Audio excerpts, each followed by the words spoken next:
분명히 하반기에 제가 볼 때는 하락장에 올 것 같아요. 제가 보기에. 마진이 높고 부채 비율이 낮은 기업을 골라야 돼요. 근데 그 기업분들이 모여있는 섹터가 어디냐면 뭐라고 하면서? 내 돈 하면서.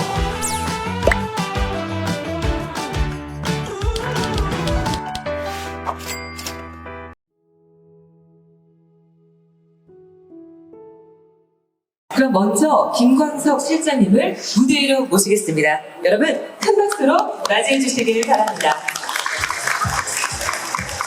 네, 여러분 반갑습니다. 오늘 정말 23년 하반기 경제가 어떻게 흘러갈 것인가 궁금한 것들이 굉장히 많으실 텐데 여러분들께 저뿐만 아니라 두 명의 너무나 잘 알려주신 연사 두 분과 함께 이야기를 좀 심층적으로 나눠보는 시간을 가져보도록 하겠습니다. 오늘 이 순서를 가볍게 설명드린다면 앞에 30분은 제가 전반적인 경제 흐름이 어떻게 진행될 것인가 강연으로 전달을 해드리고 그 다음에 두 분을 연대로 모시고 그 다음에 대담을 나누는 방식으로 하겠습니다. 그 대담을 나눌 때 이 플로우에서도 질문이 있으시다면 그 질문을 먼저 화답해드리는 시간을 가져보려고 하니까 강연 들으시다가 나 이런 질문 꼭 해야겠다 하시는 게 있으시면 마음의 준비를 해두셨다가 손을 딱 들으시면 아마 마이크가 건네지고 질문을 받으실 수 있을 겁니다. 네, 이제 본격적으로 강연을 시작해 보려고 하는데요. 시작할 때 제가 좀 인사법이 있습니다. 인사법으로 인사를 드리면 또 화답법이 또 있거든요. 화답법이 박수 더하기 함성이에요. 그래서 예행 연습 가볍게 해보고 시작해 보도록 하겠습니다. 자, 박수 함성 시작! 와! 예, 좋습니다. 예. 지금 소리보다 2배로만 내주시면 딱 좋겠고요. 아마 제 강연 듣다가 여러분 가장 적극적으로 눈에 띄게 열심히 해주시는 분께 선물 드리려고 지금 책을 갖고 왔거든요. 네, 가장 티나게 참여해 주시면 감사하겠습니다. 자, 인사드릴게요. 네, 좋습니다. 안녕하세요. 경제 읽어주는 남자 김광석입니다. 반갑습니다. 감사합니다. 네, 좋습니다. 네, 눈에 띄는 분이 몇 분 계십니다. 방금 소개해드린 김광석이고요.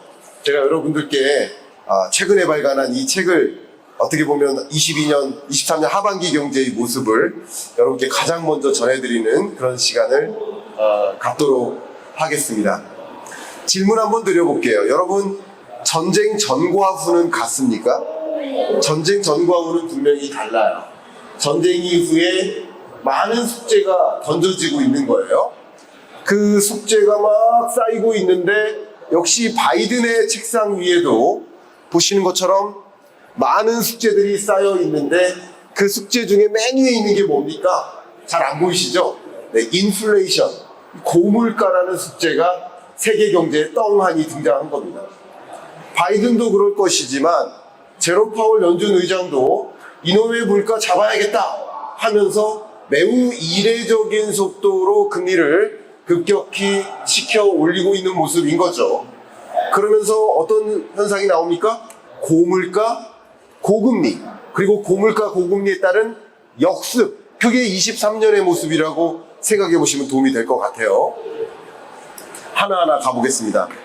첫 번째, 여기 앉아 계신 분들 중에 제가 딱 이게 평균 연령을 계산을 지금 해보겠습니다. 쭉 해보니까 만 39 정도 돼 보이십니다. 여러분이 만약에 만 42세가 안 되시는 분들이라면 여러분 인생에 이 미국 물가 상승률 9.1% 생애 처음 경험하신 물가였던 겁니다. 한국 경제도 마찬가지예요. 2022년 7월에 경험했던 우리나라의 물가 상승률 6.3%는 역시 IMF 외환위기 이후 처음 경험한 그런 엄청난 고물가였던 겁니다. 그런 엄청난 고물가가 등장한 그 배경이 바로 러시아 우크라이나 전쟁, 여러 이유 중에 하나가 전쟁이었던 거죠. 가뜩이나 원자재 공급이 부족했는데 원자재 공급이 완전히 부족해지니까 러시아로부터 원유나 알루미늄이나 이런 걸 사올 수가 없게 되니까 경제 제재로 그러다 보니까 원자재 공급망 대란이 일어났던 거고 그것으로 인해서 원자재 가격이 급등했었던 겁니다. 2022년에. 그러면서 그 원자재 가격이 소비자 물가에 반영되면서 이렇게 우리는 정말 수십 년 만에 이례적인 물가를 만났었던 거죠. 자, 근데 중앙은행 입장에서는 이런 고물가를 만나면서 어떻게 대응할 수밖에 없나요? 역시 긴축적 통화 정책으로 대응할 수밖에 없는 거예요. 한번 보겠습니다. 2008년 글로벌 금융위기 때 경제 위기가 나와서 미국 경제가 파탄나다시피 하죠. 그럼 이런 과정에서는 어떻게 합니까? 금리를 급격히 인하합니다. 그냥 정례회의를 뒤로 하고 긴급 소집회의를 열어서라도 그냥 소집회의 열고 금리를 급격히 인하하는 거예요. 2008년. 왜요? 금리를 인하시켜서 경기를 부양시키는 데 초점을 둔다. 마찬가지 2020년 팬데믹 위기 때 경제 위기가 나타나니까 정례 FOMC 회의 말고 긴급 소집 회의를 열어서 금리를 급격하게 인하합니다. 그게 무슨 통화 정책이에요? 완화적 통화 정책. 금리를 인하하고 제로 금리를 도입해서 기업들이 돈 빌려서 투자하기 좋게 만드는 거예요. 가게가 돈 빌려서 소비하기 좋게 만들어주는 거예요. 그런 환경을 만드는 완화적 통화 정책이 집중되는 시대. 그런 시대를 뭐라고 하죠? 완화의 시대. 한번 다 같이 따라해봐 주시면 감사하겠습니다. 완화의 시대. 우리는 2020년, 21년 완화의 시대를 살았던 거예요. 그런데 22년부터 금리를 인상하는, 금리를 정상화하는 긴축적 통화 정책을 단행하기 시작했고, 더군다나 매우 이례적인 물가를 만났기 때문에 그 이례적인 물가를 컨트롤하기 위해서, 그 물가를 잡기 위해서 이례적인 수준으로 금리를 인상했었던 거예요. 그러니까 보시면 2015년부터 미국이 금리를 정상화했던 그 속도랑 22년부터 금리를 인상했던 그 속도는 완전히 다르죠. 이렇게 이례적인 긴축적 통화 정책을 단행한 이유는 무엇 때문이었다?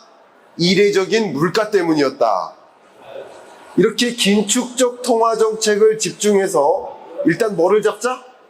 물가를 잡자 하는 통화 정책이 집중되는 시대, 어떤 시대가 온 겁니까? 바로 긴축의 시대가 온 거죠. 한번 따라해 주세요. 긴축의 시대. 제가 여러분들께 항상 말씀드릴 때 강조하는 표현이 시대를 구분하시면 된다. 그 시대를 구분하고 시대에 걸맞는 투자 포트폴리오를 구축하면 되신다. 완화의 시대 때는 금리가 떨어지니까 투자자들이 돈을 어디다 옮겨요? 금리가 떨어지니까 돈을 어디다 옮겨요? 주식으로 옮겨요. 돈을 또 어디다 옮겨요? 부동산으로 옮겨요. 특히 여기 앉아 계신 분들도 계시겠지만 저는 고자산가를 분류할 때 보통 5천억 정도로 기준합니다. 그 5천억 이상의 자산가들이 금리에 민감하게 돈을 옮겨요. 여러분 한번 생각해 보세요. 주식 투자하는데 10만 원 투자한다. 조금 과감하게 할 수 있죠. 뭐 없으면 어때? 하는 마음으로. 근데 만약에 주식 투자하는데 전 재산 10억을 걸고 한다. 그러면 과감하게 할 수 있습니까? 안 돼요. 원래 고자산가일수록 금리에 민감하게 반응합니다. 그게 돈을 이동시키는 거예요. 그래서 말 그대로의 고자산가들이 금리가 떨어질 때 저축할 필요가 없구나 하면서 돈을 어디로 이동시켜요? 시장으로 유입시켜요.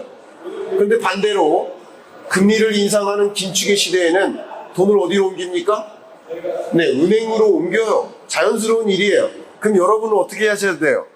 돈의 이동을 관찰하시면 돼요. 돈이 어디서 어디로 이동하는가를 보시면 돼요. 그 이동하는 관점을 보시고 이동하는 경로에 맞게 나도 돈을 움직이면 됩니다. 아주 간단한 방식인 거예요. 그런 관점에서 우리는 금리의 향방을 들여다봐야 된다. 근데 우리가 만나고 있는 이 미국 기준금리는 이제 정점에 거의 다 온 것 같습니다. 그러니까 이미 라스트 댄스, 마지막 금리 인상을 5월에 했거나 아니면 6월에 한 번 더 추가적으로 하거나 둘 중에 하나이고요. 저는 개인적으로 지금부터 기준금리 인하는 없다 이렇게 보고 있습니다. 이 이야기는 작년 요맘때부터 23년까지는 기준금리 인하가 없다라고 말씀을 드렸어요. 근데 시장에서는 어떻게 생각해요? 금리 인하 곧 할 거다라고 생각하죠. 그 이유를 우리는 판단을 해야 됩니다. 그것도 굉장히 중요한 관전 포인트예요. 이름하여 디스인플레이션 시대예요. 제가 자주 제 유튜브 채널에서는 보여드리는 그래프입니다만 역시 보여드리겠습니다. 미국 물가 상승률이 9.1%를 찍고 5.0으로 떨어졌어요. 그리고 어제 발표된 CPI는 4.9로 한 번 더 떨어졌습니다. 그죠? 근데 이 CPI 물가 상승률을 보면 어떤 생각이 드세요? 물가 다 잡혔다 이런 생각이 드시죠? 그런데 이 그래프를 그냥 똑같은 그래프를 연장만 해볼게요. 자, 다 잡혔다고 느껴지세요? 아직 멀었다 이렇게 생각이 되죠. 이게 무슨 말이냐면 시장은 계속 물가 다 잡혔다는 것에 집중하고 그것만 보고 싶은 것만 보고 듣고 싶은 것만 듣는 거예요. 근데 파월 입장에서는 이걸 보는 거고 아직 목표하는 물가 2%에 부합하려면 멀었는데 무슨 금리 인하냐 이런 반응인 거예요. 시장과 연준은 다른 생각을 갖고 있다. 같은 현상을 놓고 달리 생각하고 있다. 동상이 이몽이죠. 디스인플레이션, 소위 물가가 정점 찍고 나름 떨어져주는 이런 과정, 이거를 뭐라고 합니까? 디스인플레이션. 한번 따라해주세요. 디스인플레이션. 지금 우리가 살아가고 있는 이 시대가 디스인플레이션 시대예요. 근데 물가가 정점 찍고 떨어져주고는 있지만 다 잡힌 건 아니다 라는 거죠. 그런 관점에서 중앙은행 입장에서는 금리를 도저히 인하할 수가 없는 입장이겠구나. 또 한 가지 말씀드릴게요. 제가 머니쇼에 왔으니까 이 말씀 한번 드려보겠습니다. 물가를 바라볼 때 지금 23년 경제, 23년 경제 주인공은 바로 물가예요. 그러니까 물가를 보셔야 됩니다. 근데 미국 물가가 9.1%를 찍고 쭉 떨어져서 5.0 그리고 4.9를 기록했어요. 근데 그 물가 상승률에 기여한 각 부문별 기여도를 보시면 보세요. 식료품 물가, 에너지 물가, 그 나머지 하늘색, 파란색이 근원 물가예요. 식료품 물가와 에너지 물가는 들쭉날쭉하잖아요. 그죠? 여름에 홍수 오면 식료품 물가 또 뛰어요. 조류독감 들이닥치면 또 닭고기 가격, 달걀 가격 또 치솟아요. 어제 오늘 매일 바뀌는 게 식료품 물가예요. 그러니까 물가가 기조적으로 잡혔느냐 안 잡혔느냐 라는 것을 확인하려면 근원 물가를 봐야 돼요. 제가 조금 더 극단적으로 설명을 드린다면 식료품 물가는 중앙은행의 관심사가 아니에요. 조금 극단적으로 식료품 물가는 농림식품부의 관심사예요. 홍수 나서 채소 물가가 급등하면 하루빨리 동남아에서 대체제를 끌어와다가 식료품 물가를 안정화하기 위해 노력하는 거예요. 역시 그런 식으로 에너지 물가는 중앙은행의 관심사가 아니에요. 그거는 산업부의 관심사예요. 우리나라로는. 미국으로는 DOE, 에너지부의 관심사라는 거죠. 에너지부가 해야 될 일이라고요. 근데 중앙은행이 해야 될 일은 뭐예요? 굳이 단촐하게 요약한다면 근원 물가를 잡는 일이에요. 근데 그래프 한번 보십시오. 식료품 물가, 에너지 물가는 상당 부분 하향 안정화돼서 물가 상승률을 끌어내리는 역할을 하지만 근원 물가는 잡힙니까? 안 잡힙니까? 안 잡혀요. 그러니까 연준은 이걸 보고 있는 거예요. 정리한다면 시장은 물가가 다 잡혔나 보다 하면서 금리 인하 올해 안에 있겠다 이렇게 기대하는 것이고 중앙은행은 물가 아직 안 잡혔다. 특히 근원 물가는 도저히 안 잡히고 있다. 그래서 금리를 인하할 수 없다라는 입장이라고 정리해 볼 수 있겠습니다. 그러나 지금부터는 제가 돈의 이동을 보셔야 된다는 말씀을 강조해 드릴게요. 여러분들이 만약에 주식이라는 나무에 매달려 있어요. 부동산이라는 나무에 매달려 있어요. 그러면 다른 게 안 보여요. 이 나무가 쓰러져도 그 나무에 매달려 있게 돼요. 마치 코끼리를 보는데 코끼리 뒷다리에 이렇게 매달려 있어요. 그럼 코끼리가 어떻게 생겼습니까? 뒷다리처럼 생겼죠. 근데 사실 코끼리는 어떻게 생겼죠? 사실 코끼리는 코끼리처럼 생겼어요. 뒷다리처럼 생기지 않았어요. 그러니까 우리가 뭔가 종목이나 부문에만 매달려 있다 보면 다른 걸 볼 수가 없어요. 사실 우리가 봐야 되는 건 뭐예요? 뒷다리가 아니라 코끼리고, 코끼리가 아니라 수십 마리의 코끼리가 어디서 어디로 이동하는지를 봐야 됩니다.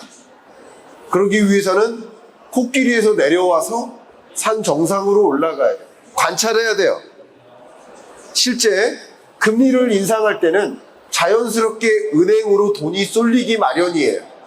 당연히 주식시장, 부동산시장에서 돈이 이탈할 수밖에 없는 국면이에요. 그러나 중요한 걸 말씀드리면 우리는 그런 돈의 이동을 관찰해야 된다. 시대를 구분해야 된다. 이 말씀 드리고 싶어요. 여러분 아마도 2020년에 이 운동에 다 참여하셨던 분들이죠? 맞습니까? 다 여기 앞에 계신 분 여기 계신 것 같은데 여기 뒤에. 맞죠? 이때 뭐 했습니까? 사자 하면서 달리기만 했죠. 떨어지면 사자, 떨어지면 사자, 떨어지면 내가 사서 끌어올리자, 이런 마음으로 도학개미 운동 벌였죠. 근데 이 주식시장에서 2022년부터 다른 모습이 나오죠. 이렇게 열정 띈 모습이 없어지고 어떻게 바뀝니까? 이렇게 바뀌죠. 뭐라고 하면서? 내 돈 하면서, 내 돈 어떻게 해 하면서 사람들이 이렇게 질문해요. 아니 왜 내가 사면 떨어지지? 근데 제가 뭐라고 답변합니까? 떨어질 때 산 겁니다. 왜 떨어질 때 사고 그러세요?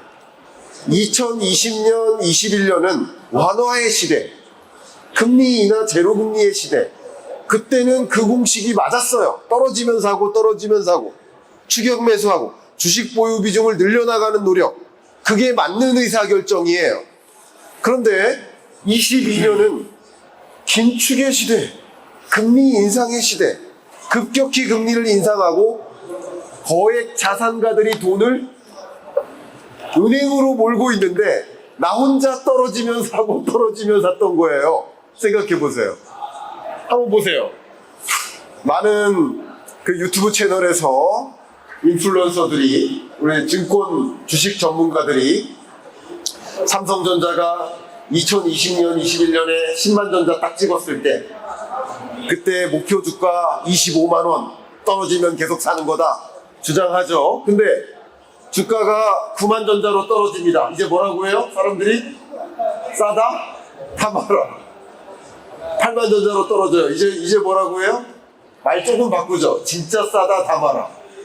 7만 전자로 떨어집니다. 이제 뭐라고 해요? 말 조금 더 바꿉니다. 진짜 싸다 다 말아. 6만 전자 떨어진다. 이제 뭐라고 해요? 박앤세일이다 다 말아. 5만 전자 떨어진다. 이제 담을 돈이 없다. 그게 무슨 주식 투자입니까? 시대를 구분하지 않고 하는 의사결정이 그게 맞는 의사결정이냐 이거예요. 20년, 21년 주식 보유 비중을 늘렸다면 22년부터는 주식 보유 비중을 줄여야죠. 이제 부동산 시장 이야기할게요. 제가 여기서 넘어가고 싶은 것은 일단 기본적으로 주식 시장은 가장 중요한 특징이 뭐예요? 선행성. 한번 따라해 주실까요? 선행성. 부동산 시장의 가장 주된 특징이 뭘까요? 후행성입니다. 따라해주세요. 후행성. 그래서 주가는 22년 10월이 저점이고 부동산 가격은 저점이 아직 안 온 거예요. 아직도 저점을 갱신하고 있는 거예요. 경기의 저점은 23년 1, 2분기가 같지만 주가는 6개월 정도 선행해서 저점 형성하고 부동산 가격은 그 이후에 형성되는 것 뿐이에요. 기본적으로 우리의 투자 대상을 구분짓는 특성을 구분하는 것은 매우도 중요하겠다. 이렇게 말씀드리고 부동산 시장의 대표적인 흐름을 잠깐 설명드리도록 하겠습니다. 저는 이 부동산 시장을 설명할 때, 부동산 아파트 매매 가격을 설명할 때, 100가지 지표를 다 설명드릴 수도 있지만, 지금 자리가 자리이니만큼 짧게 금리만 가지고 설명해 볼게요. 근데 이 금리만 가지고도 부동산 시장을 거의 다 설명해낼 수가 있어요. 한번 볼게요. 2020년 제로금리일 때, 완화의 시대일 때, 집값이 어떻게 됩니까? 플러스로 크게 반등하죠. 21년 금리를 동결하지 않습니까? 동결할 때 어떻게 되죠? 상승세가 둔화되죠. 그러다가 22년부터 금리를 인상하는데 상반기까지는 베이비 스텝으로 인상했어요. 그러니까 어떻게 됩니까? 상승세가 둔화될 뿐 하락하진 않아요. 근데 22년 중반부터 빅스텝으로 금리 인상하죠. 매매가격 등락률이 마이너스로 전환되고 내려갑니다. 그리고 금리로 봤을 때 기준금리 말고 주택담보대출 금리로 봤을 때 정점이 언제였죠? 22년 10월이 정점이에요. 11월부터는 주택담보대출 금리가 가장 먼저 떨어져요. 주택담보대출 금리가 완만하게 떨어질 때 매매가격 등락률이 저점 찍고 반등하죠. 다만 여기 오해하지 마시고요. 이 지표는 매매가격 등락률의 지난주 대비 등락률인 거예요. 지난주 대비 얼마나 상승했나. 그러니까 이게 플러스에 있으면 어떤 거예요? 계속 상승하는 거예요. 마이너스에서 바닥 찍고 올라가면 뭐 하는 거예요? 여전히 떨어지고 있는 거예요. 이걸 바닥이라고 이해하시면 안 됩니다. 매매가격 등락률이 마이너스 등락률에서 바닥을 찍고 올라가지만 이게 언제까지 마이너스에 맴돌지 몰라요. 그러니까 이게 바닥이라고 인식하고 이제 가격의 바닥이 아니라 등락률의 바닥이다라는 것을 이해하는 건 매우 중요합니다. 경제의 언어죠. 굉장히 중요한 이야기를 말씀드린 겁니다. 제가 여러분들께 이따가 심층적으로 대담을 나누겠지만 가장 여러분께 꼭 강조하는 그 지표, 그게 바로 미분양 주택 건수예요. 여러분이 내 집 마련의 시점 혹은 추가적인 집 투자 시점을 고려하신다. 그렇다면 꼭 여러분이 참조하셔야 될 주된 지표를 강조한다면 바로 미분양 주택 건수입니다. 왜? 가격은 뭐에 의해 결정돼요? 수요와 공급에 의해 결정돼요. 그럼 부동산 매매 가격은 뭐에 의해 결정돼요? 부동산 수요와 공급에 의해 결정돼요. 미분양 주택은 뭡니까? 수요와 공급의 결과물 아닙니까? 미분양 주택이 쌓이면 가격이 올라갈 수가 없는 거예요. 보세요. 2020년 제로금리 때 미분양 주택 건수가 급격히 해소되죠. 매매 가격이 급격히 오릅니다. 미분양 주택 건수가 시장 재고에 맴돌죠. 시장 재고에 맴돌 때 상승세가 둔화돼요. 미분양 주택이 이제 쌓이죠. 매매 가격이 떨어집니다. 이 그래프와 이 그래프 보세요. 데칼코마니죠. 그래서 여러분들이 적어도 여러 가지 또 심층적으로 말씀 나누겠습니다만 적어도 내 집 마련 시점에 대해서 고민하신다라고 한다면 물론 서울은 조금 빠르고 이건 전국 가격이니까 서울은 조금 빠르고 지방은 조금 더 느리다고 저는 보고 있습니다만 적어도 여러분이 미분양 주택 건수가 정점 찍고 지금 72,000호로 좀 떨어졌는데 6만 호 밑으로 의미 있는 수준으로 떨어지는지 이 미분양 주택 통계의 발표를 유심히 지켜보실 필요가 있다. 적어도 매월 말일 정도입니다. 여러분이 기사, 매일경제신문 기사로 확인하셔도 좋고 제 채널로 오셔서 미분양 주택 통계를 분석하는 내용을 들여다보셔도 좋고 그런 식으로 적어도 여러분들이 내 집 마련에 관심 있다. 그렇다면 그 시점을 판단할 때 미분양 주택 건수의 추이를 꼭 보셨으면 좋겠다. 이렇게 말씀드립니다. 자, 이제 마무리 말씀드리는 한 5분 정도의 시간이 남았습니다. 5분 정도 동안 마무리를 하겠습니다. 글로벌 경기 침체 오는가? 제가 이 30분 동안 강연이니까 정말 어려운 주제를 받은 거예요. 30분 동안 세계 경제 흐름을 3년치를 어떻게 다 설명합니다. 이제 제가 요약 좀 해보겠습니다. 첫 번째 단어, 세 가지 단어로 요약을 끝내보겠습니다. 한번 따라해주세요. 첫 번째 단어, 물가. 두 번째 단어, 금리. 세 번째 단어, 시장. 네, 물가, 금리, 시장. 이렇게 경제를 요약할 수 있습니다. 지금 일어나고 있는 모든 일들은 물가, 금리, 시장으로 설명이 다 끝나요. 높아진 물가 때문에 고금리를 채택했죠. 고금리를 채택해서 그 금리의 역습을 받는 게 시장의 모습이에요. 그래서 첫 번째 시장, 외환시장 강달라, 자본시장 주가 하락, 자산시장 집값 하락, 실물경제 경기 침체, 금융산업 은행 파산, 그리고 정부 살림살이 관점에서는 미국의 국가부도 위기, 이게 다 고물가 고금리의 역습을 받는 거예요. 제가 시간이 한정적이어서 요약만 이렇게 해드리고 마무리 말씀드리도록 하겠습니다. 마무리 이야기 잘해달라고 박수 한번 크게 부탁드리겠습니다. 네. 고금리의 역습을 받는 모습이죠.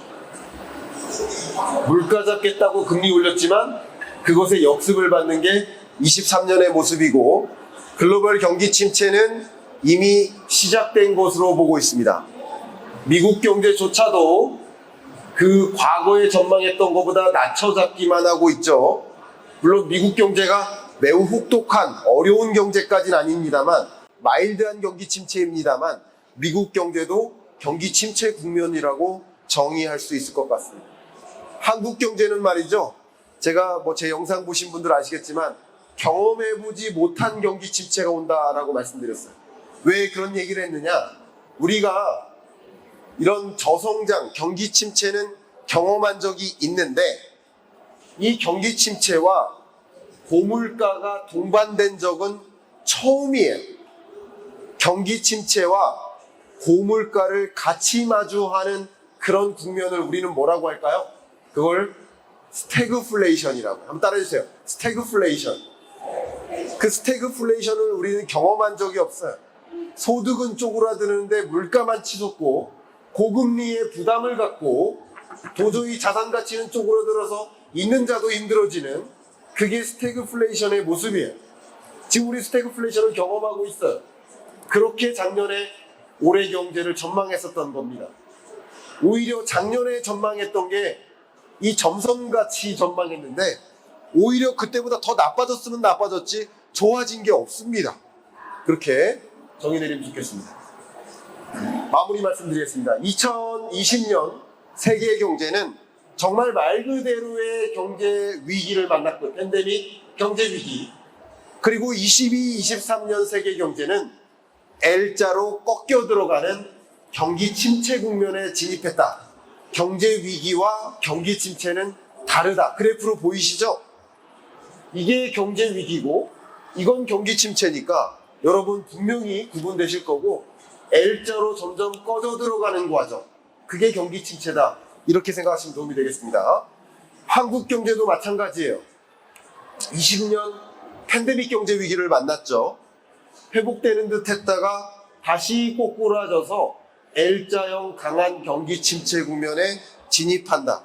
경제 위기가 아니라 경기 침체이기 때문에, 그래서 고용 침체까지는 안 오는 모습이다. 이것도 설명을 추가적으로 드릴게요. 이렇게 어려운 국면에 우리는 놓여져 있다. 제가 이 말씀 강조해서 드리겠습니다. 강연이니까 한번 따라해주세요. 변화에 투자하라. 우리가 처해 있는 경제적 환경은 끊임없이 변화하고 있습니다. 근데 그 변화를 들여다보지 않은 채 그냥 어제 의사결정했던 방식을 오늘 똑같이 하고 있는 건 아닐지, 어제 도입했던 공식을 오늘 똑같이 활용하고 있는 건 아닌지, 어제의 그 공식으로는 오늘의 숙제를 해결할 수가 없어요. 기원 500년 전 헤라클레이투스, 그리스 철학자께서 이런 말씀하십니다. 이 세상에 변화하지 않는 건 오직 변화 그 자체뿐이다. 변화라는 단어를 제외하면 나머지 모든 것들은 변화한다. 심지어 우리가 한번 가봤던 그 강물을 다시 가볼 수는 없다. 왜냐하면 그 강물에 다시 가보는 동안 그때 그 강물은 이미 흘러가 버렸다. 설사 기적이 발생해서 그 강물이 멈춰 있을지라도 그 강물에 가보는 동안 내가 이미 변해 있다. 우리는 끊임없이 변화하는 환경에 둘러싸여 있다. 여러분, 여기서 강의 마무리하겠습니다. 감사합니다. 우리 한문도 교수님, 부동산 시장, 여러분들이 가장 신뢰하는 부동산 전문가, 또 황호봉 본부장님, 주식, 채권 혹은 이 자산시장, 자본시장 전반에 걸쳐서 최고 전문적 권위를 갖고 계시죠? 본부장님. 두 분께 다시 한번 박수 부탁드립니다. 제가 단순히 질문만 드리는 방식이 아니라 저도 답변에 참여하고 저도 의견도 다른 의견도 제시하고 하는 토론, 대담을 이어가겠습니다. 인터뷰가 아닙니다. 인터뷰면 제가 여기 있을 필요가 없죠. 우리 아나운서님이 훨씬 더 잘하시겠죠. 그죠? 자, 그러면 일단 먼저 이 부동산 시장에 대한 견해, 그리고 주식시장 큰 틀에서의 견해를 짧게 여쭙고 그 다음에 여러분께 질의를 먼저 받고 그 다음에 질의가 만약에 없다면 제가 질의를 이끌어가는 그런 방식으로 대담을 해볼까 합니다. 어떻게 괜찮으시겠어요? 자, 그러면 여러분들이 궁금해하시는 일단 그 부동산 시장에 대한 전반적인 현재까지 부동산 시장이 왜 이렇게 왔고 앞으로는 어떻게 될 건지 좀 큰 틀에서의 어떤 총론을 말씀 한번 우리 한문도 교수님께 부탁드려 보겠습니다. 네, 안녕하세요. 우리 김광석 교수님께서 이미 답을 다 주셨습니다. 마지막에 요약하시면서 물가, 금리, 시장 이렇게 말씀 주셨잖아요. 거기에 다 답이 있고요. 부동산 시장 자체만 볼 때 여러분이 느끼시기에도 우리 2030, 40 세대까지는 모르시는 것만 봤을 거예요. 지금부터 7년을 빼고 계산을 해보시면 20대 초반일 때인 분들이 지금 이제 40대로 들어설 거고 10대이실 때부터 이제 오른 분들은 20대가 되시거나 25세가 됐을 거예요. 그래서 이제 조급함이 좀 계셔가지고 여러분들이 아시는 영끌 시대가 있었잖아요.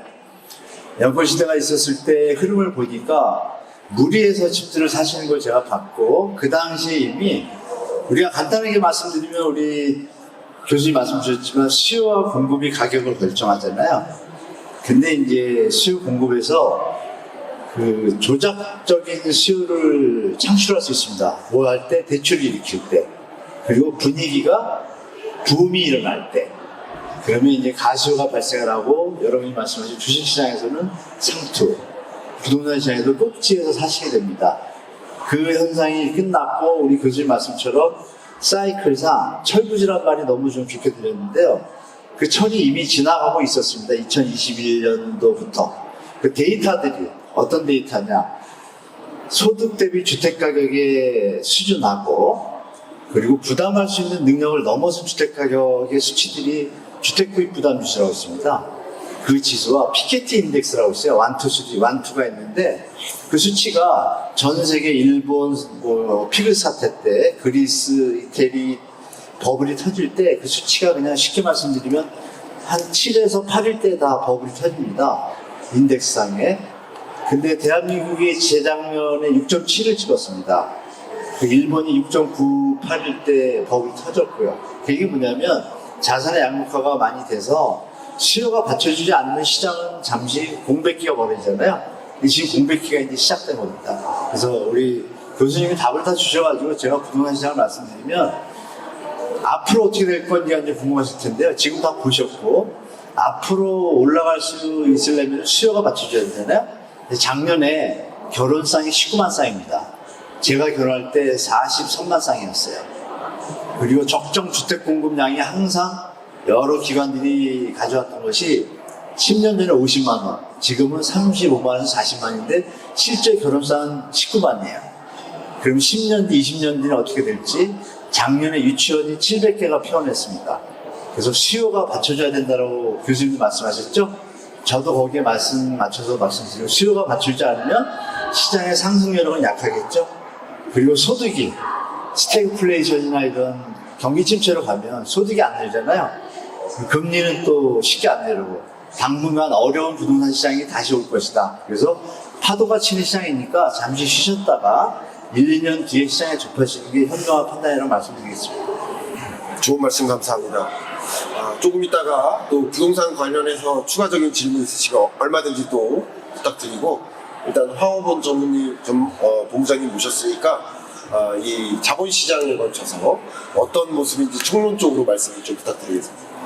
예, 저는 자산운용사에서 실제 현업으로 펀드 매니저를 하고 있는 사람입니다. 그래서 실제로 이제 시장에서 여러분들과 같이 고통도 같이 느끼고, 그리고 또 기쁨도 같이 느끼고, 이제 그렇게 생활을 하고 있는 사람인데요.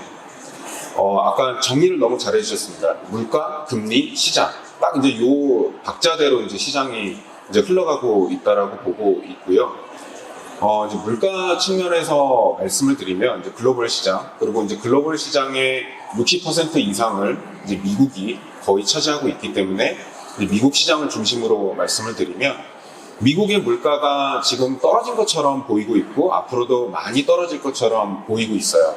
그래서 시장에서는 금리를 내릴 것이다, 이렇게 이미 생각을 많이 하고 있는 상황이고, 심지어 채권 가격을 놓고 봤을 때에는 올해 3번 정도 금리를 내릴 거다라고 베팅을 시장에서는 하고 있습니다. 근데 이제 이 상황을 조금 더 이제 긴밀히 들여다보면, 아까도 너무 말씀을 잘 주셨지만, 올해 물가가 떨어진 거는 작년 대비 에너지 가격이 빠진 것 때문이에요. 작년에 미국에서도 그 WTI 그 원유 가격이 100불이 넘었던 시절이었었습니다. 지금은 70불이죠. 80불, 70불을 계속 왔다 갔다 하고 있습니다. 조금 수요가 안 받쳐주면 60불대로 빠지기도 하고요. 이게 지금 현재 물가의 거의 대부분을 끌고 내려왔다, 이제 이렇게 볼 수 있고, 그 다음에 이제 물가를 또 끄집어 내리면은 어떤 게 더 가지고 내려갈 수 있냐면, 이제 서비스 안에는 이제 고용이 또 이제 연결이 돼 있죠. 근데 이제 미국 지금 현재 실업률이 3.4%입니다. 너무너무 완벽한 실업률이에요. 물론 실질적으로 임금이 떨어지고 있기는 하지만 고용 측면에서는 굉장히 지금 완전한 데이터를 지금 보여주고 있는 상황이죠. 나머지 또 물가를 영향을 많이 미치는 거는 주거비입니다. 근데 이 주거비라는 게, 미국의 주거비는 우리나라와 조금 달라서 집을 가지고 있다고 하더라도 그거를 렌트비로 환산을 해서 물가에 반영을 합니다. 이거를 이제 귀속임대료라고 우리가 부르는데, 이 귀속임대료는 잘 떨어지질 않아요. 그래서 실제로 아마 이제 내일도 아마 오시면은 이제 NH투자증권의 백창기 위원이 발표를 또 드릴 텐데, 같이 이제 저희가 조사를 해가지고 그 귀속임대료가 언제쯤 떨어질지를 저희가 판단을 해보니까, 아주 보수적으로 봤을 경우에는 내년 6월, 3월이에요. 그러면 그때까지 귀속임대료가 떨어지지 않는다라는 거고, 물가는 다른 요인으로 인해서 끄집어 내려야 내려갈 수 있다라고 볼 수가 있는 거죠. 근데 내년이 되면은 에너지 가격이, 낮은 에너지 가격이 기저효과가 됩니다. 그러니까 즉 작년은 100불대에서 70불대로 떨어지는 게 물가가 이제 떨어졌다라고 우리가 보고 있지만, 내년은 70불대보다 원유 가격이 더 떨어져야 돼요. 근데 어떻게 될지는 모르는 일인 거죠. 그렇기 때문에 내년에는 집값이 반드시 떨어져야 되는 굉장히 좀 힘든 상황이 올 수 있다, 이렇게 볼 수가 있습니다. 이제 물론 이거는 제가 이제 보수적으로 말씀을 드린 거예요. 왜냐면 그만큼 지금 이제 변동성이 심한 시대이기 때문에 조금 보수적으로 말씀 이제 드린 거고, 나중에 이제 또 질문을 주시면 제가 이제 긍정적인 부분도 말씀을 드릴 텐데, 지금 상황에서의 그래서 물가도 사실은 쉽사리 잡히기는 어렵다. 뭐 이제 지금 4자를 보기는 했지만, 이 4자 밑으로 내려가는 데 있어서는 또 다른 요인들이 굉장히 많이 필요하다, 이렇게 볼 수가 있죠. 나머지 이제 시장에서 말씀을 드리면, 최근에 사실은 2008년도, 9년도 이후의 시장은 애플의 시장이었어요. 애플이 전 세계 시장을 끌고 올라가는 시장이었었습니다. 아주 엄청났었죠.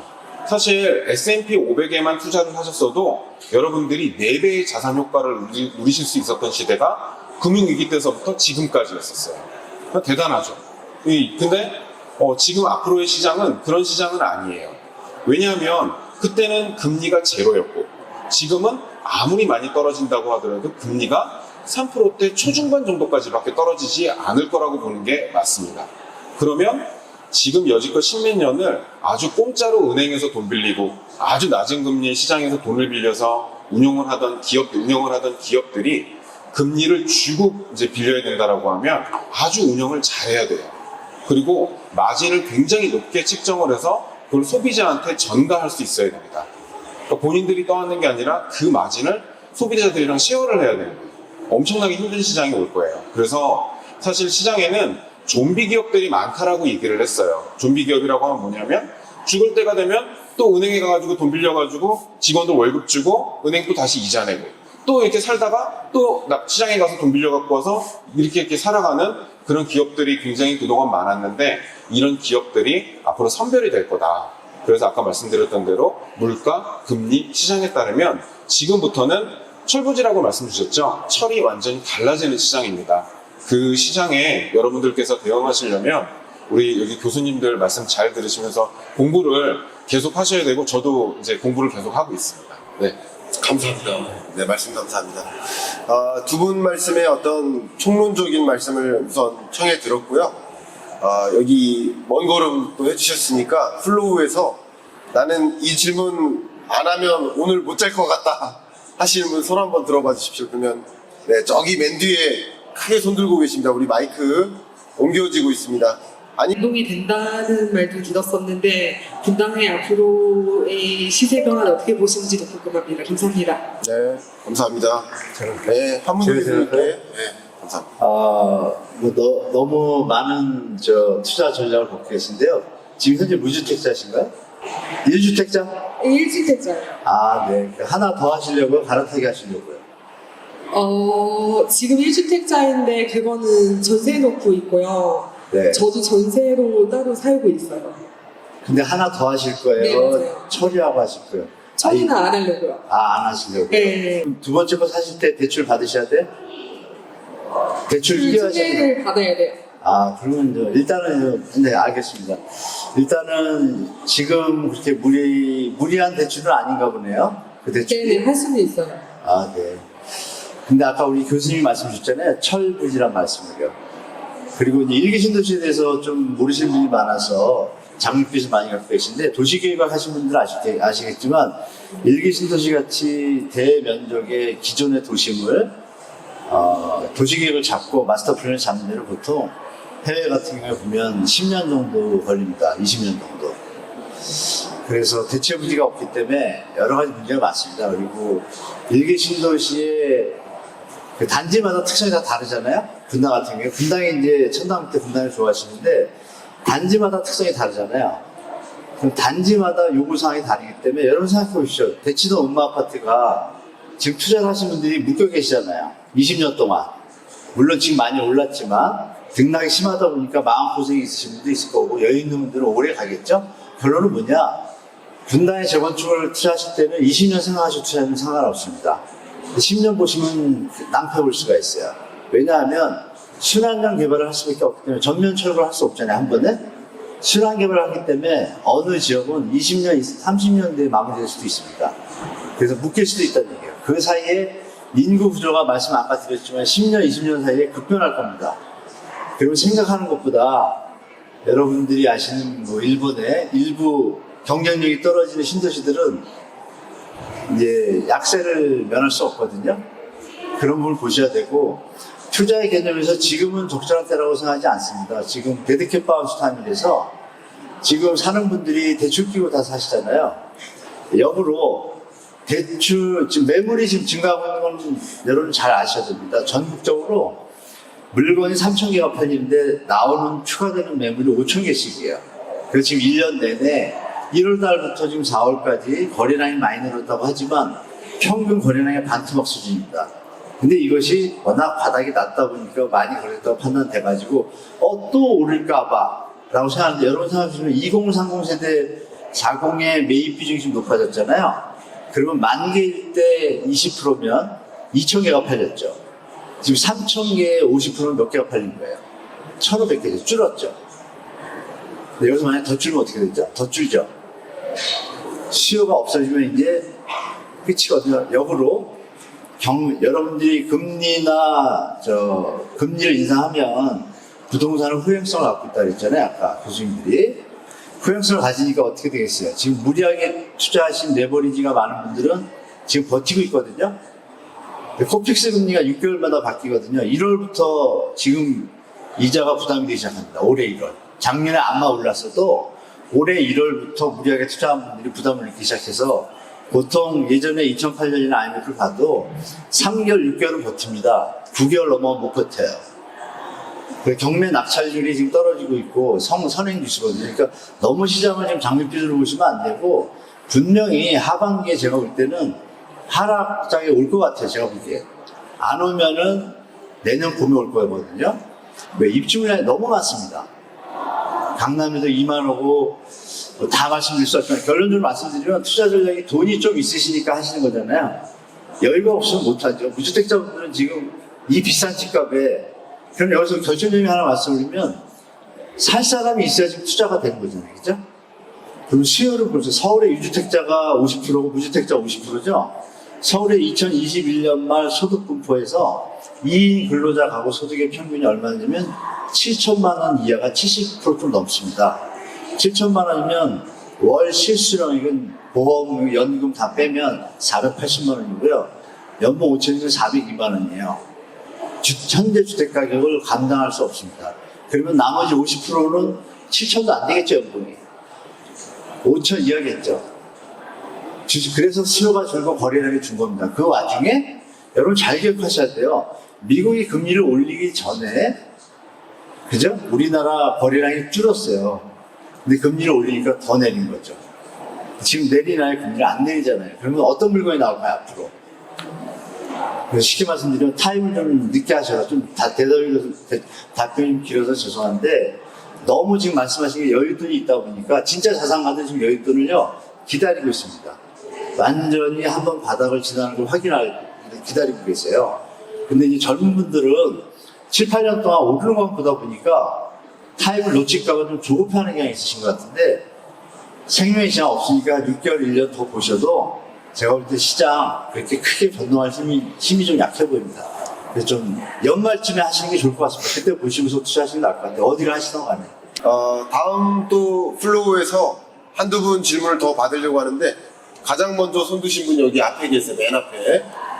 금리는 되게 중요한데 여러분 노무현 정부 때 이 얘기 조금 드려야겠네요. 노무현 정부 때 그 금리가 5%까지 올라왔습니다. 근데 소득 경제 성장률이 6, 7%였어요. 소득이 더 늘죠. 그 집값은 계속 갑니다.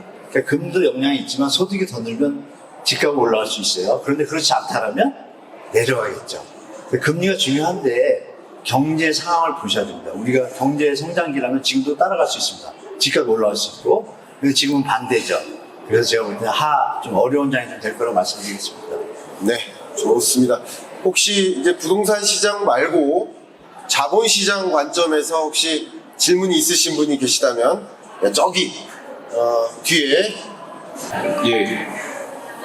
저는 이제 해외 투자를 주로 하는 사람입니다. 이제 그 해외 투자를 하는 입장에서 국내 증시를 보면 굉장히 어렵습니다. 그러니까 사실은 국내 투자가 해외 투자보다 훨씬 저는 어렵다라고 생각을 해요. 그래서 전체적인 주식시장 관점에서 그리고 우리나라 증시가 전체 글로벌 증시에서 지금 가지고 있는 비중이 1.8%, 1.7% 정도밖에 되지 않거든요. 미국이 63%, 64% 정도 됩니다. 그러니까 그거에 비하면 굉장히 작은 이제 비중이죠. 그래서 일단은 첫 번째로 드리고 싶은 말씀은 조금 자산을 해외 쪽으로 좀 옮기시는 게 저는 좀 어떨까라는 생각입니다. 왜냐하면 시장의 반등이 일어나고 회복이 일어나도 결국에 시작은 미국서부터 일어날 겁니다. 그렇기 때문에 그 시장에 좀 먼저 가시라라는 말씀을 좀 드리고 싶고요. 한국 증시에 대해서 좀 말씀을 드리면 저보다 훨씬 더 선배님들도 많이 계실 것 같은데요. 네, 이제 저는 그래도 이제 하루 종일 이제 그걸로 밥 먹고 사는 사람이니까 제가 좀 제 생각을 말씀을 드리자면 한국 증시는 보통 두 가지에 따라 움직입니다. 환율이랑 수출입니다. 그래서 수출이 지금도 마이너스 10% 이 정도 되고 있는데 이거 좀 올라오는 색깔로 확실히 좀 변해야 됩니다. 그 다음에 지금 환율 1,300원 넘잖아요. 우리 1,300원 넘었던 시절이 그렇게 많지 않습니다. 환율이 조금 강세로 가야 됩니다.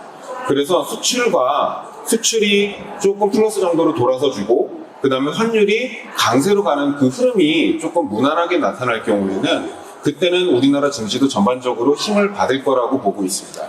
가장 중요한 건 반도체죠. 우리나라 수출의 대부분을 차지하는 거는 석유화학, 반도체, 자동차입니다. 근데 지금 이 반도체가 살아날 기미가 아직은 보이고 있지 않아요. 왜냐하면 이게 반도체가 재고 소진이 확실하게 이루어져야 되는데 이 재고 소진이 이루어지려고 하는 타이밍이 우리는 지금 희망적으로 2분기에 좀 많이 나타났으면 하지만 실질적으로 3분기쯤 나타날 거라고 보고 있고, 그리고 제대로 된 중국 수요는 내년에 나타날 거라고 지금 보고 있어요. 그러다 보니까 물론 주식은 조금 앞당겨서 반영하는 그런 심리가 있다고 하더라도 일단 재고가 소진되는 모습을 보여야 뭐 삼성전자도 감산을 한다고 했으니까 가격이 뛸 거고, 가격이 뛰면 주가가 꿈틀꿈틀 할 거고, 그럴 때 좀 투자를 좀 국내 증시에 자신 있게 투자를 하시면 어떨까라는 생각을 좀 말씀을 좀 드리고 싶고, 한 가지 더 말씀을 드리자라고 하면은 국내 증시 관점에서 보신다고 하더라도 지금은 주식에 100% 투자하시면 안 됩니다. 작년에 제가 9월 달서부터는 채권 말씀을 굉장히 많이 드렸어요. 저는 주식과 채권을 두 개를 다 투자를 하는 사람인데 그 전까지는 사실은 뭐 주식 100% 다 할 수 있다. 그 대신에 현금을 가져가시는 게 좋을 것 같다라고 말씀을 드렸고, 작년 9월서부터는 무조건 채권에 대해서 관심을 가지셔야 되고, 그리고 여러분들은 이제 M+ 보시면은 제가 채권 시리즈도 연재를 했는데 채권에 대한 이야기를 굉장히 많이 썼습니다. 특히 장기 채권에 대한 이야기를 굉장히 많이 썼는데 왜 채권에 대해서 말씀을 많이 드렸냐면 작년 9월 달에 미국에서 FOMC를 하고 나면은 경제 전망서를 냅니다. SEP라고 하죠. 경제 전망 요약서를 내는데 그때 올해의 실업률을 조금 높게 잡았어요. 이전에 예측했던 것보다 정확한 수치로 따지면 0.5%포인트를 높게 잡았습니다. 근데 이거는 경제학자 샤메 법칙이라고 그래서 이렇게 실업률을 높게 잡을 경우에는 이거는 연준이 올해 침체가 올 거다라고 숫자로 보여준 거예요. 그렇기 때문에 올해 경제 침체가 온다라고 했을 경우에는 주식을 어떻게 다 100%를 가져가겠어요. 그러면 이때부터 여러분들이 가져가실 수 있는 거는 가장 사실은 날카로운 칼이기는 하지만 경제가 침체로 간다고 했을 때 좋은 수익을 가져다 줄 수 있는 게 사실은 장기 채권이거든요. 그래서 주식과 장기 채권을 함께 투자를 하시면서 장기 채권에서 수익이 난 부분을 진짜 여러분들이 사랑하는 주식에다가 뭐 좋은 말로 따지면은 비중을 늘리는 거고 안 좋은 말로 따지면은 물을 타는 거죠. 그렇게 심리 조절을 하시는 방법을 취하셔라라는 제가 글을 여러 번 드렸습니다. 그래서 지금도 사실은 그 얘기는 유효합니다. 아직까지 침체의 기운이 오고 있긴 하지만 침체의 늪으로 완전히 들어가지는 않았고, 그리고 아직까지 장기 금리는 높기 때문에 주식과 채권을 좀 밸런스 있게 투자를 하시고 한국 주식을 투자를 하실 때에는 수출과 환율을 꼭 봐주시면 감사하겠습니다. 네. 네, 말씀 감사합니다. 자, 이제 저희에게 남은 시간이 딱 30분 정도입니다. 그래서 혹시 마지막으로 원래 여기서 플로우에서 질문은 끝내볼까 했는데 마지막으로 이번에는 이제 주식, 자본시장, 뭐 채권시장 얘기했고 부동산 시장 얘기했으니까 거시경제 관점에서 혹시 질문이 있다면 있으시네요. 자, 그러면 마이크 한번 보내주시고 일단 23년 경제를 봤을 때 가장 지배적인 세계 경제 트렌드 하나를 꼽아봐라. 그러면 분명 그것은 탈세계화입니다. 세계가 둘로 쪼개지는 모습이죠. 이것은 제가 작년에 이미 전망서에서 강조했었던 그 트렌드라고 볼 수 있겠습니다. 그러니까 미국과 미국 주요 동맹국 간의 타이트한 협력 체제를 갖추고 또 중국과 러시아와 중동과 주요국 간의 타이트한 협력 관계, 동반자 관계를 형성하는 과정에서 좀 가장 중요한 우리에게 던져지는 이슈 한 가지가 또다시 공급망 문제가 터질 것으로 저는 생각을 합니다. 왜냐하면 세계가 둘로 쪼개지는 과정에서 우리나라가 세계로부터 조달을 받았잖아요. 원자재를. 부품 소재를 세계로부터 조달받다가 이제 우리 동맹국이 아닌 다른 국들로부터는 원활하게 조달받지 못하는 환경에 놓이는 거죠. 그게 군사적인 긴장감이나 지금 말씀하신 혹은 뭐 말 그대로 뭔가 보복 조치라든가 이런 것이 전개되면 그게 더 극단적으로 치닫을 수 있습니다. 우리 요소수 사태 기억하시죠? 중국이 요소 공급을 차단했었죠. 한일 무역전쟁 기억하시죠? 2019년에 일본이 3대 반도체 소재 공급을 차단한 적이 있죠. 일시적으로 대혼란을 겪었지 않았습니까? 근데 만약에 이런 과정에서 우리가 뚜렷하게 미국과 또 일본과 동맹 관계를 형성하고 있음을 거의 세계적으로 대놓고 보여주다시피 하다 보니까 중국 입장에서 이쪽 진영에서 굉장히 탐탁치 않은 감정을 갖고 있으리라 생각을 합니다. 그래서 한 가지 좀 리스크 요인으로서 우리가 고려해야 될 것 한 가지는 중국으로부터의 보복이 있을 수 있다 라는 거. 보복이 없다고 전제하지 마시고 있을 수도 있다. 그럼 있을 때 어떻게 대응할까? 요것도 굉장히 중요한 겁니다. 리스크 요인 제가 한 가지 강조해 드리고요. 그때의 보복은 좀 더 심각한 보복이 될 것이라고 생각을 합니다. 그러니까 요소 공급 차단이라는, 이것도 뭐 안 심각하다는 것은 아닙니다만 지금 상황에서 보복을 한다면 우리나라 주력 산업에 들어가는 핵심 소재 공급을 차단하는 거, 그러면서도 중국 경제에 영향을 우회적이든 직접적이든 영향을 안 주는 거. 예를 들어 반도체 소재 공급 차단은 중국 경제에도 영향을 줄 수 있어요. 워낙 우리나라에 반도체를 또 의존하고 있기 때문에. 근데 가장 대표적인 게 2차 전지 아니겠습니까? 2차 전지는 우리나라와 완전히 독립하려고 움직임을 가져가고 있잖아요. 이미 우리나라 2차 전지는 중국 시장에 들어가기가 어렵잖아요. 제재로. 예.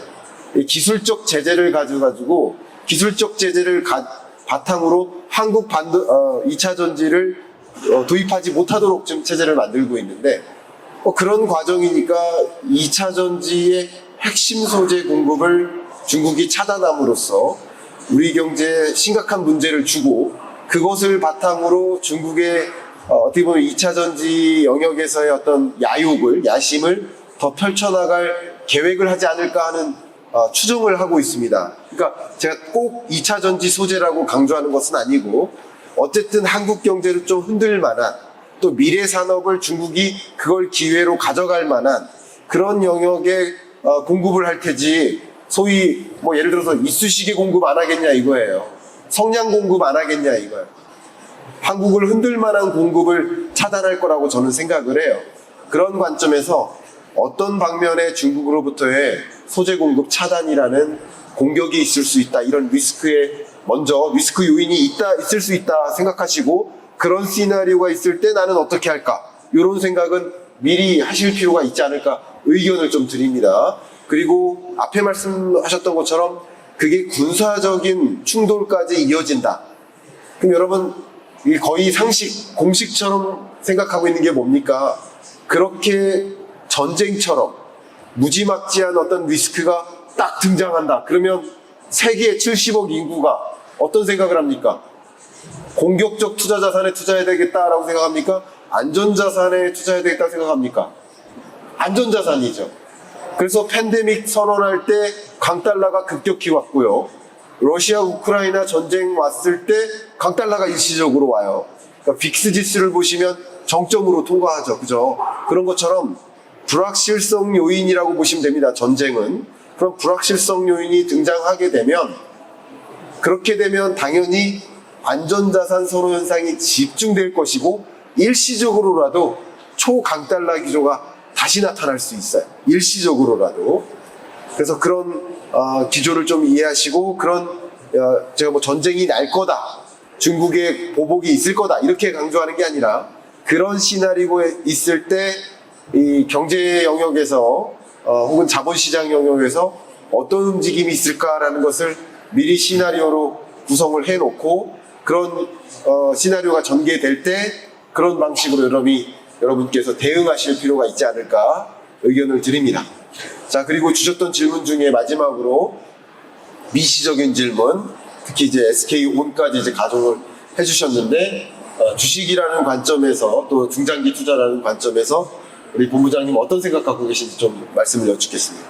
네, 제가 종목에 대해서 언급을 하면 저희 사장님한테 혼나기 때문에 네. 제가 그 말씀을 드리지는 못하겠고, 전반적으로 좀 말씀을 드리면, 이번에 이제 우리가 앞으로 맞이할 시대를 이제 살펴보면은, 지금부터의 시대는 정보화의 융복합 시대와 신재생 에너지의 시대입니다.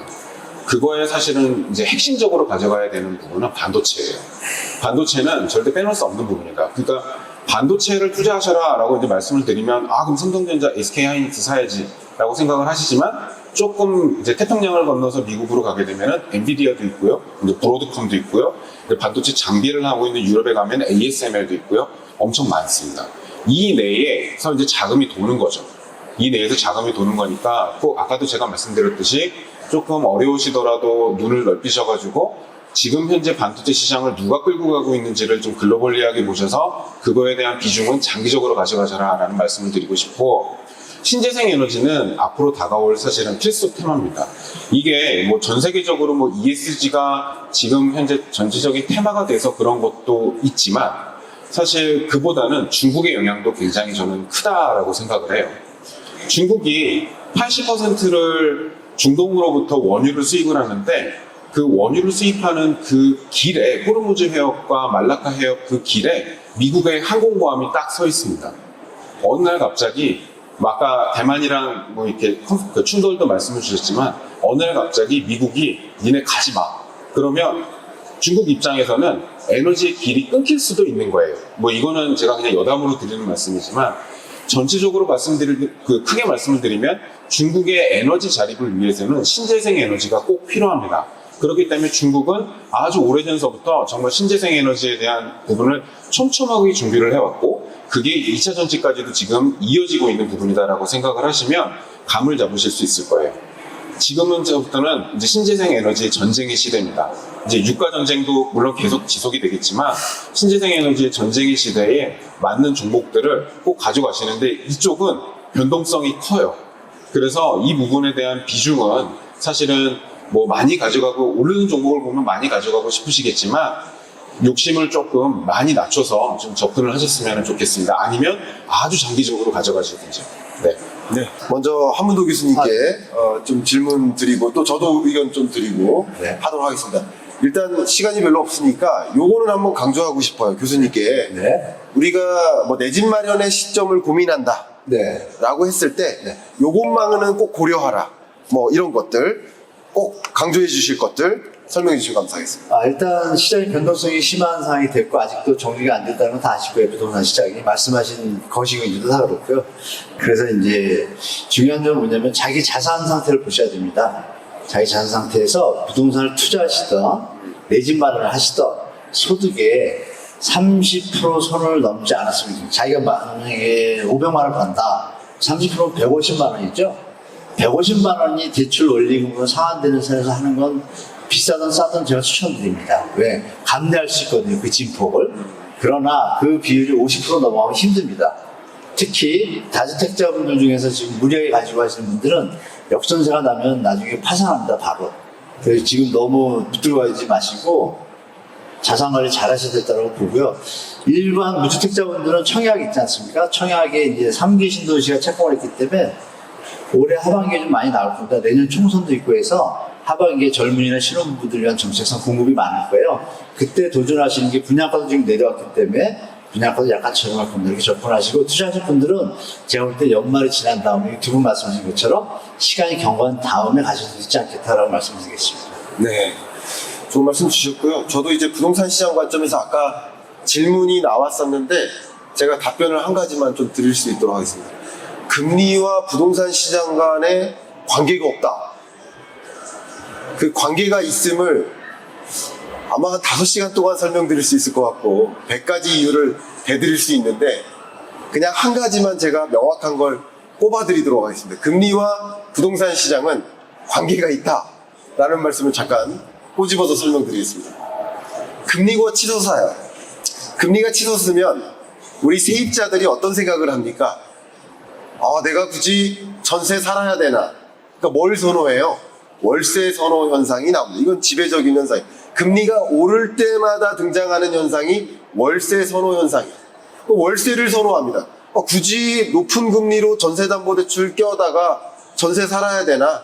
차라리 나는 이 돈 보증금 저축하고 월세 살아도 이자 가지고 월세 충분히 내 하는 마음으로 월세 선호 현상이 팽배합니다.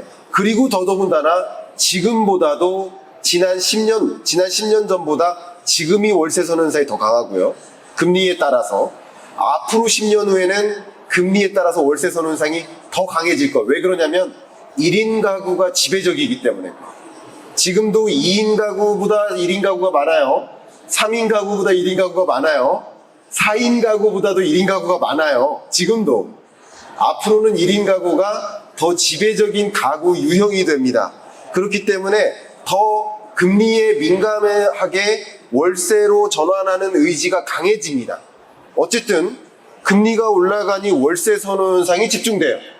그럼 월세를 채택하다 보니까 전세 시장에서 어때요? 세입자가 없어요.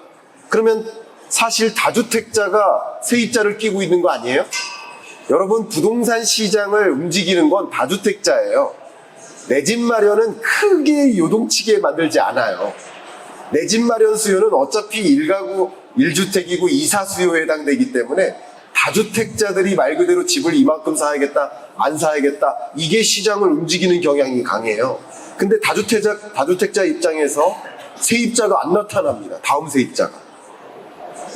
굉장한 문제. 여러분 아마 다주택자의 한 분이라도 이야기 들어보세요. 세입자가 안 나타나서 안절부절 못해요. 세입자가 안 나타나니까 이제 어떻게 합니까? 전세 가격을 떨어뜨려요. 10억짜리 집을 8억 정도 세입자에 의존해서 집을 갖고 있다가 8억으로는 세입자가 안 나타나니까 7억, 6억으로 떨어뜨립니다. 그럼 나머지 자금을 뭘로 메꿔요? 대출로 메꿔야 돼요. 그러니까 갭 투자한 거예요. 돈이 없으니까. 그럼 그게 부담이 되니까 어떻게 해요? 세입자도 안 나타나죠. 전세 가격 떨어뜨려야 되죠. 그러니까 어떻게 합니까? 동시에 금매로 던지는 거예요. 사실 집 가격이 떨어지는 현상은 금매입니다. 금매. 내 집을 금매로 내놓는 분이 계시니까? 안 계세요. 그러니까 내 집 자가거래, 내 집 마련 목적 때문에 집값이 요동치는 게 아니라 다주택자들이 집을 내던지면서, 금매를 던지면서 집값이 요동치는 거예요. 그럼 금리가 올라가면 전세가가 떨어져요. 전세가가 떨어지니까 내 집 이 주택 가격이 떨어지는 건데, 그래프 한번 보여주십시오. 여러분, 전세 가격 등락률과 매매 가격 등락률이 따로 움직입니까? 같이 움직입니까? 같이 움직여요. 더군다나 전세 가격 등락률은 매매 가격 등락률보다 선행해서 움직여요. 그럼 금리와 매매 주택 부동산 시장은 관계 있다 없다? 제가 100가지 이유 중에 하나만 들어드린 겁니다. 여러분이 제가 잠깐 예, 교수님도 한번 말씀. 금리를 제가 아까 고금리 이거에 대해서 교수님이 추가 설명 주셨는데, 제 드리는 핵심을 잘 아십니다. 경제 상황이 똑같을 때는 금리가 높은데 소득이 못 따라가면 제가 말씀드린 상황이 되는 거고, 금리가 높아서 소득이 월등하면 당연히 살 여력이 늘잖아요. 그렇죠. 그 얘기를 말씀드리니까 교수님 얘기 뭐냐, 금리가 오르면 지금 말씀하신 시장 상황이 우리가 지금 겪고 있잖아요. 그렇죠? 그 얘기를 말씀하신 거거든요. 그래서 두 개가 혼동될까 제가 말씀드리니까, 경제가 안 좋을 때는 금리가 올라오면 충격이 크겠죠. 지금처럼. 그래서 지금 위험한 시장이다라고 말씀 추가드리겠습니다. 네. 너무 좋은 말씀 주셨네요. 그래서 혹여나 모르겠어요. 어떤 분이 그렇게 말씀하시는지 모르겠어요. 방송에서 금리와 부동산 시장의 관계를. 근데 관계가 저는 있다라고 주장을 드린 거고, 우리 교수님도 똑같이 주장하고 계시죠. 근데 그 근거를 들어서 얘기해야 되는데, 저는 근거 하나를, 명확한 근거를 제시해 드린 겁니다. 이것에 반박할 만한 근거를 혹여나 다른 분에서 찾으신다면 그러면 그 말이 맞다고 하는데, 이게 미국 경제학회나 미국 부동산 경제학회 같은 데서 금리와 부동산 시장에 관계없다고 얘기하면 아마 정말 거짓말 아니고 들려서 쫓겨나갈 거예요. 들려서 쫓겨날 겁니다. 그 정도로 심각한 발언이 될 수 있겠습니다. 됐고요. 자, 이제 좀 주제를 더 옮겨서 대담을 이어가도록 하겠습니다. 우리 본부장님께는 그래도 종목은 말씀하실 수 없겠지만, 그래도 아까 살짝 말씀을 주셨지만 우리 23년 하반기를 준비한다라는 관점에서 이 자본시장에 내가 채권이든 주식이든 투자를 하는 데 있어서 이것만큼은 여러분 꼭 기억하고 투자해야 된다라는 말씀 한번 부탁드리겠습니다. 네. 제가 아까 잠깐 말씀을 드렸지만은, 채권을 꼭 사셔야 돼요. 채권을 사셔야 되는 거를 꼭 명심하시기 바랍니다. 왜냐하면 지금 확률이 가장 높은 자산이 장기 채권입니다. 저는 그렇게 생각을 해요. 왜냐하면 금리를 아까 말씀드렸지만 한 번 더 올릴 수도 있고, 사실은 안 올릴 수도 있습니다.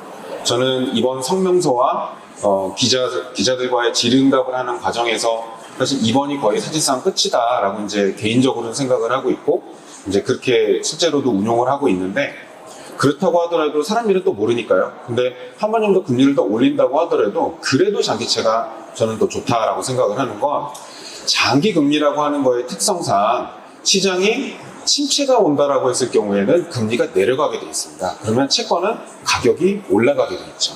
그러니까 지금 현재의 장기채권 미국의 30년짜리 장기채권의 금리를 봤을 때는 한 3.8% 정도 되거든요. 그럼 이게 적어도 어느 정도 30-40bp 정도는 빠진다라고 봤을 때에는 충분히 매력이 있다라고 이제 생각을 하고 있어서 꼭 장기채권은 투자를 하셔라라는 그 말씀을 가장 먼저 드리고 싶습니다. 너무 좋은 말씀 주셨어요. 이 말씀에 대해서도 저도 좀 코멘트를 드린다면, 여러분 너무나 잘 알고 계시겠습니다만 혹여나 좀 이해가 안 되신 분께 금리, 채권 금리는 채권 가격과 반비례한다고 생각하시면 좋아요. 그러면 지금 금리가 높은 시대예요, 낮은 시대예요? 높은 시대예요. 그리고 추가적인 금리 인상 가능성은 희박하죠. 그죠? 그리고 있다 하더라도 한 번이죠. 그러면 역사적으로 봤을 때 앞으로 비중금리라는 면에서 더 높은 금리가 옵니까? 안 옵니까? 역사적으로 봤을 때. 올 가능성이 더 이상 오고 더 높은 금리가 안 올 가능성이 높죠. 시중금리는 물론 먼저 움직이기 때문에 먼저 정점 찍고 떨어지는 경향도 있지만 사실 생각해보면 그래서 저는 올해 초부터 강조했었던 거예요. 시중금리를 고려하면 국채금리 같은 거 고려하면 이미 정점 찍었고 여기서 더 올라갈 가능성도 있는데 더 올라갈 가능성이 작아요, 비중이. 근데 내려갈 가능성은 훨씬 많아요. 쉽게 말씀드리면 금리는 앞으로 내려갈 일만 남았다. 좀 극단적으로 표현해 볼게요. 내려갈 일만 남았다라고 생각해 보면 채권 가격은 가장 낮은 수준에서 올라갈 일만 남았다라고 생각해도 거의 무방하죠. 그런 식으로 여러분 생각해 보시면 지금 이렇게 경기 침체나 고금리나 이런 것에 어떤 대응할 수 있는 중요한 안전판이 채권이 될 수 있지 않을까, 저도 이런 의견을 좀 드려봅니다. 부동산 투자라는 관점에서 이렇게 조언해 드리고 싶다. 여러분 시장을 이렇게 오해하지 마시라든가 이렇게 대응하셨으면 좋겠다라는 조언 말씀 좀 부탁드리겠습니다. 네. 저를 좀 우리 다주택자분들이나 갭자분들 많이 미워하실 텐데요. 제가 여러분들의 뜻과 반하게 한 것이 아니라 저는 대한민국을 생각해서 이제 상황을 말씀드린 거고, 다주택자분들은 자산관리 좀 잘하셔야 될 시기입니다. 갭투자도 마찬가지고요. 무주택자분들은 좀 여유가 생기셨고요. 그렇죠? 시간적 여유가 있는데 자꾸 이제 트라우마 때문에 조마조마하실 텐데 트라우마 안 가지셔도 됩니다. 그렇게 높았던 집값이 저절로 내려왔었잖아요. 지금 반등했잖아요. 반등하는데 여러 가지 대책들이 많잖아요. 대책들이 이제 계속 돈을 투입할 수 없거든요. 그리고 여러분들이 아시는 좀 안 좋은 것들이 많잖아요. 뭐 PF 문제들 이런 것들이 정리되기 전까지는 천천히 시장 접하셔도 되고, 그리고 말씀드릴 게 갭 투자하시거나 다주택자분들한테 드릴 말씀은 아까 저 해외 이제 우리 본부장님이 주로 하시잖아요. 저는 사실 한 3년 전부터 해외 부동산을 권유하고 있습니다. 개인적으로. 여러분들 우리가 경제 체력이 좋잖아요. 다른 나라보다. 다른 나라들은 아시겠지만 갑자기 지금 우리보다 외환 보유고나 이렇게 약하기 때문에 집값이 폭락할 수가 있습니다. 근데 아시는 바와 같이 베트남 같은 데는 우리의 7, 80년대거든요. 계속 성장할 나라예요. 그러면 보이잖아요. 지하철 1, 2호선 공사 중이에요.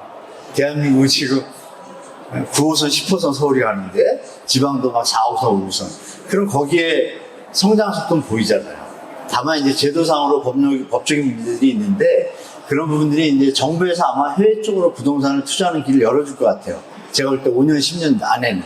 그러면 그쪽도 미리 지금부터 준비하시면 저는 도움이 될 것 같고, 갭 투자는 이제는 우리 인구가 너무 많이 줄기 때문에 잘 보셔서 하셔야 됩니다. 특히 지방에 지금 갭 투자 바람이 불어가지고 저 대기업 다니는 분들이 뭐 포청 이런 데까지 다 하셨던데 그거 정리하시는 게 좀 도움이 되실 거라고 말씀드리고, 무주택자분들은 좀 여유를 가지시고 가시고, 파도가 지금 막 치고 있으니까 파도가 좀 그친 다음에 시장에 접근하시는 투자 전략을 가지시면 큰 문제 없을 겁니다. 네. 네, 교수님 말씀 주셨던 것 부분에서도 저도 강하게 동의하는 게 지금이 반등한 게 아닙니다. 아직도 하락하고 있는 겁니다. 그러니까 하락하는 국면이니까 조급할 필요가 없는 거예요. 조급하기보다는 좀 천천히, 그죠? 보수적으로 접근하는 게 더 유리하다. 오히려 반등한 이후에 매집 마련을 시도하는 게 더 유리하지 않겠습니까? 그렇죠? 그런 관점에서 좀 조급하지 마시고 천천히 접근하셔도 좋겠다. 의견을 저도 요약적으로 말씀드리고, 본부장님도 혹시 끝으로 투자 꿀팁, 네. 여러분 이 자리 오셨으니까 요것만큼은 꼭 듣고 가십시오 하는 투자 꿀팁 한번 부탁드리겠습니다. 네, 지금 마지막에 말씀을 드리려고 아껴놨는데 많은 분들이 나가셔가지고 지금 말씀을 좀 드리겠습니다. 앞으로의 시대는 제가 달라질 거라고 철부지라고 말씀 주셨잖아요. 그 표현을 빌려서 말씀을 드리면 마진이 높고 부채 비율이 낮은 기업을 골라야 돼요. 근데 그 기업분들이 모여있는 섹터가 어디냐면은 제약, 반도체, 그 다음에 미디어 앤 엔터테인먼트, 그 다음에 소프트웨어, 그 다음에 내구재입니다. 근데 이 내구재 쪽은 조금 아래쪽에 있으니까 뭐 치우고, 그 다음에 말씀드렸던 엔터테인먼트, 그 다음에 미디어, 그 다음에 소프트웨어, 반도체, 그 다음에 제약, 요 4개는 무조건 가지고 가셔야 돼요. 제가 말씀드리는 기준은 한국에도 해당이 되고 미국에도 해당이 됩니다. 글로벌리 말씀을 드리자라고 하면은 지금 보시면은 챗 GPT에서부터 시작해가지고 정보의 융복합 시대가 이미 시작이 된 거예요. 아주 제가 볼 때는 아주 정말 다른 시대가 시작이 된 겁니다. 관련된 뭐 구글이나 그다음에 마이크로소프트, 제가 작년에 이 자리에서도 말씀을 드렸어요. 근데 중간에 가격이 그렇게 많이 빠졌다가 지금 다시 돌아왔음에도 불구하고 1년 만에 주가는 20-30% 날아갔습니다. 반도체요? 사지 말라고 했지만 미국의 엔비디아 같은 주가는 작년 대비 지금까지 70% 올랐습니다. 작년 코엑스 지금 제가 말씀드리는 이 자리 때서부터 지금 1년 안에 70%가 올랐어요. 그러니까 글로벌로 나가셔야 돼요. 글로벌로 나가시면 가실 곳이 정말 사실 많고요. 그 대신에 저희 같은 매니저나 그 다음에 교수님 채널에서 보실 수 있는 그렇게 해설이 나올 수 있는 그런 좋은 기업들에 투자를 하시라는 말씀을 드리고 싶습니다. 꼭 여러분들께서 잊지 마시고 마진이 높고 부채 비율이 낮은 기업, 우리가 흔히 얘기하는 퀄리티 기업들이라고 얘기하죠. 이 기업들에 여러분들의 주식을 모아가시고 그 다음에 안전장치로 장기채 채권을 꼭 투자하시기 바랍니다. 말씀 감사합니다. 여러분께 드리고 싶은 이야기는 우리 1시간 반 동안 강연하고 말씀 나눈 이야기가 종합되면 이겁니다. 국면을 정의하자. 지금 우리가 살아가고 있는 이 경제가 어디서 어디로 가고 있는가를 보자. 그리고 그 중에 나는 어느 지점에 와 있는가를 보자. 그러면 내가 그걸 정확하게 들여다보면 여러분 스스로 결정하실 수 있다. 스스로 결정할 수 있는 능력을 갖기 위해서는 지금 현재 이 세계가 어디서 어디로 가고 있고 나는 그 중에 어느 위치에 서 있는지 좀 확인하시는 그런 오늘의 대담 강연이 되었기를 바라는 마음으로 오늘 마치겠습니다. 감사합니다. 네. 네, 세 분의 큰 박수 부탁드립니다.